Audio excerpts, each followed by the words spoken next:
اللہ تعالیٰ عنہ کو شہید کیا گیا. 40 دن ان پہ اسی کنویں کا پانی بند کر دیا گیا جو کنواں خرید کر مسلمانوں کے لیے انہوں نے وقف کیا تھا. آج تک مسلمان سیراب ہو رہے ہیں.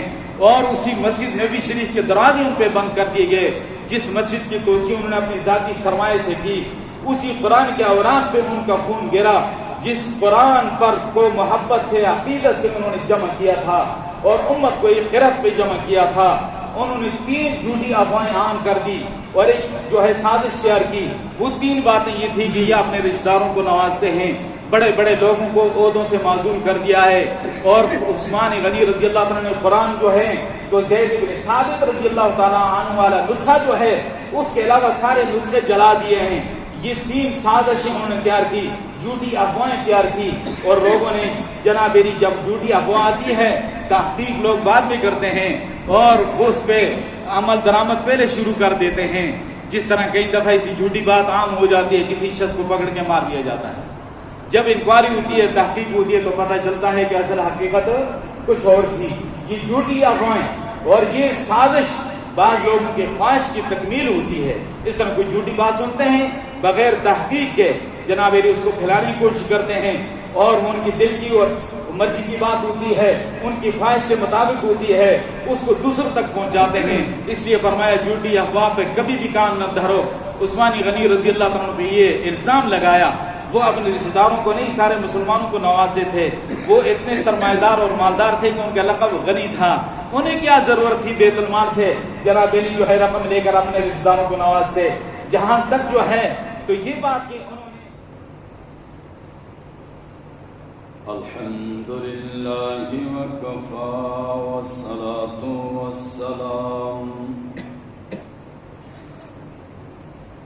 والصلاة والسلام على أشرف الأنبياء والمرسلين سيدنا ومولانا محمد وعلى آله وأصحابه الطيبين الطاهرين.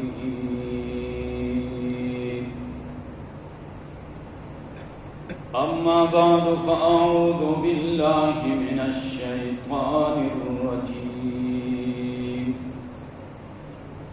بسم الله الرحمن الرحيم.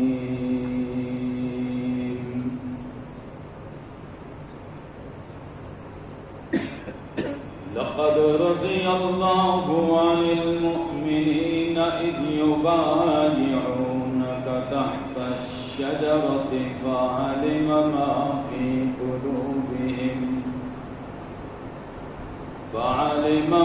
في قلوبهم فأنزل السكينة عليهم وأثابهم فتحا قريبا.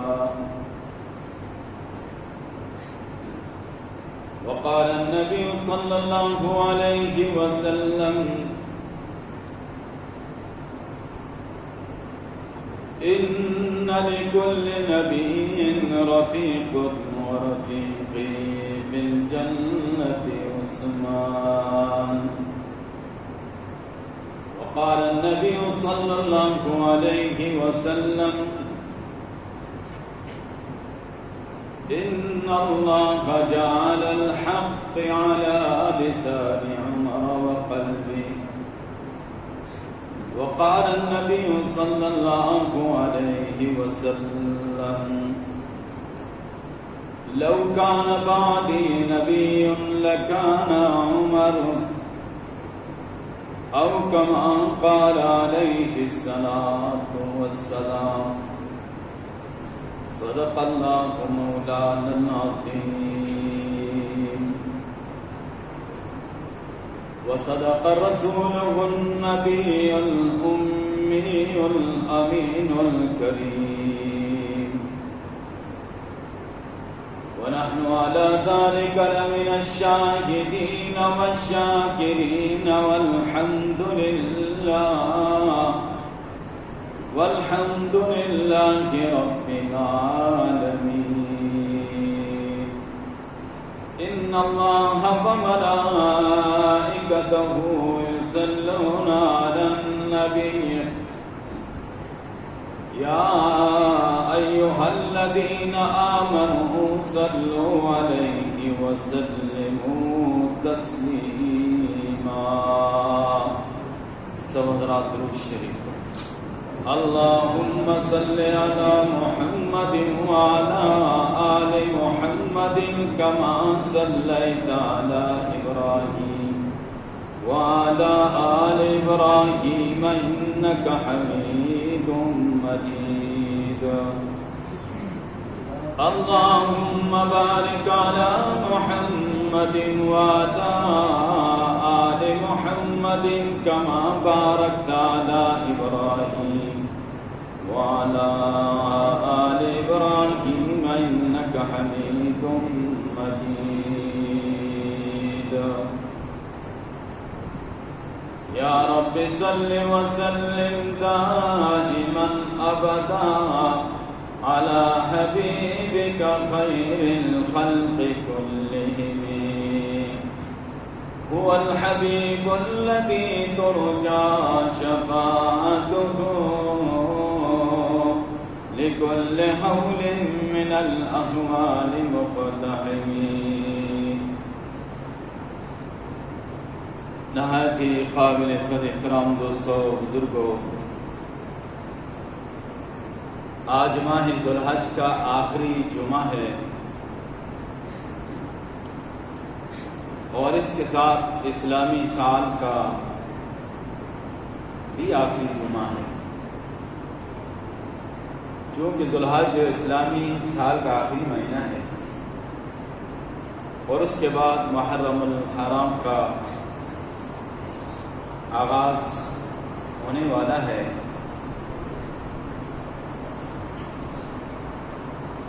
میں نے آپ کے سامنے جو آیت کریمہ تلاوت کی ہے، اس میں اللہ نے صحابہ اکرام کی شان کو اور مقام کو بیان فرمایا ہے. اور چونکہ ذوالحج کی 18 تاریخ کو حضرت عثمان غنی رضی اللہ تعالیٰ عنہ کا یوم شہادت ہے، اسی تاریخی مناسبت سے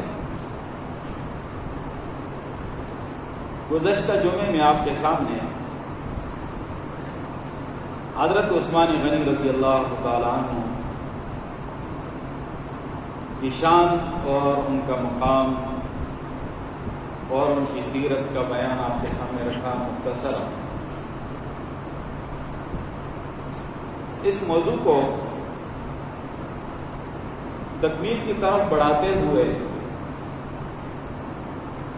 میں اگلی بات کی طرف آؤں گا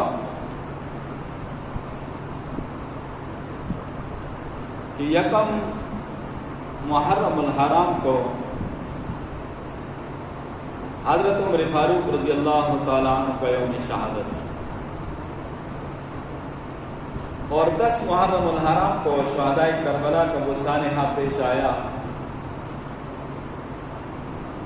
اور شہدائے کربلا کی وہ جو قربانیاں ہیں وہ بھی اسی محرم کے مہینے میں واقع ہوئی تھی.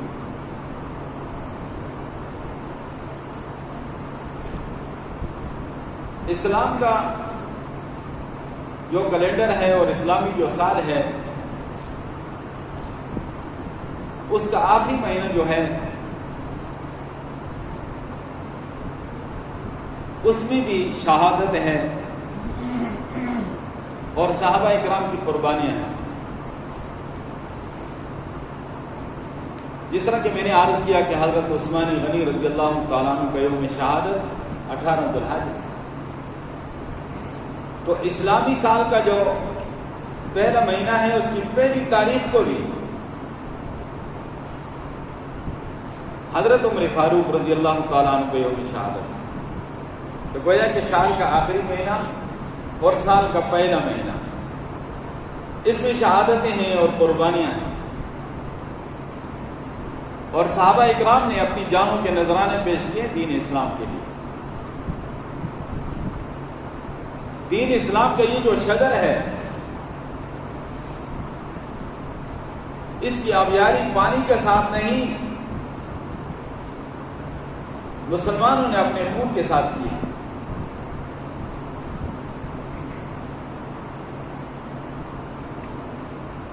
لیکن وہ مقدس ہستیاں جنہوں نے اپنی جانوں کے نذرانے پیش کیے، اسلام کے لیے قربانیاں دی، آج ہم مسلمان اور بالخصوص نئی نسل ان کے بارے میں ہم کچھ نہیں جانتے. وہ ہمارے حقیقی محسن ہیں. دین اسلام کے لیے قربانیاں انہوں نے پیش کی. ان کی قربانی کی وجہ سے دین ہم تک پہنچا ہے. ہماری نئی نسل کو وہ غیر مسلموں سے متاثر اور مرعوب ہو رہے ہیں اور ان کے بارے میں بڑی معلومات رکھتے ہیں، یہاں تک کہ میراثیوں کے بارے میں بڑی معلومات رکھتے ہیں اور دنیا کے کھلاڑیوں کے بارے میں بڑی معلومات رکھتے ہیں. لیکن معلومات نہیں رکھتے تو اپنے حقیقی جو محسن ہیں صحابہ اکرام، ان کے بارے میں ہم اور ہماری نئی نسل کوئی معلومات نہیں رکھتے.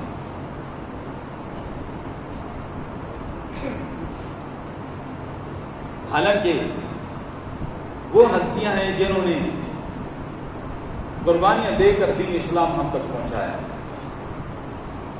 آج اگر ہم اپنے آپ کو مسلمان کہلاتے ہیں، آج اگر ہمارے پاس قرآن پاک محفوظ ہے، پیارے محبوب صلی اللہ علیہ وسلم کی احادیث سے مبارکہ محفوظ ہیں، شرعی احکامات محفوظ ہیں، تو یہ ان ہستیوں کے ذریعے سے ہم تک پہنچے اور انہوں نے اپنی جانوں کے نذرانے پیش کیے اور انہوں نے قربانیاں دی. اگر وہ یہ قربانیاں نہ دیتے تو آج نہ جانے ہم کس گرجے میں اور کس مندر میں ہوتے. یہ ہمارے حقیقی محسن ہیں، ان کے بارے میں ہمیں اور ہماری نسلوں کو آگاہی ہونی چاہیے.